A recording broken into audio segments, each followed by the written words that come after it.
দ্বীপ উপজেলা হাতিয়ার উপকূল জুড়ে এখন ব্যস্ততা। মেঘনা নদী ও বঙ্গোপসাগরের মোহনায় জেলেদের জালে ধরা পড়ছে ঝাঁকে ঝাঁকে ছেইয়া মাছ। ট্রলার ভর্তি মাছ নিয়ে প্রতিদিনই ঘাটে ফিরছেন জেলেরা। বিস্তীর্ণ চর জুড়ে শুটকি মহালগুলোতেও বেড়েছে কর্মচাঞ্চল্য। সারি সারি মাচায় রোদে শুকিয়ে তৈরি হচ্ছে শুটকি।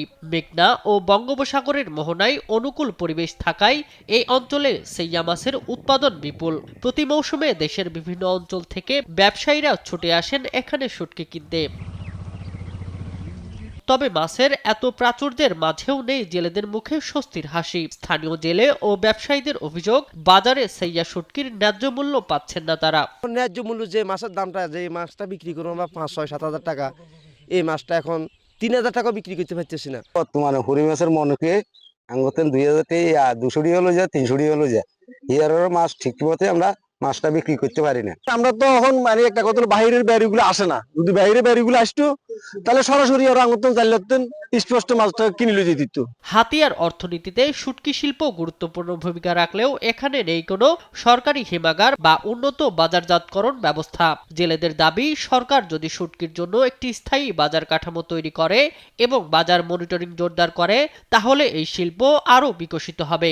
মন 3,000 3,500 বিক্রি করি। এবছর সে মাছ আল্লাহ দিছে, দালাল্লাহ সে মাছ বেচতে পারি না। সরকার যদি এখানে যদি বাজারটা কোনো রকম সৃষ্টি করতে দিতে পারে, তাহলে আমরা মাছটা বিক্রি করতে পারি।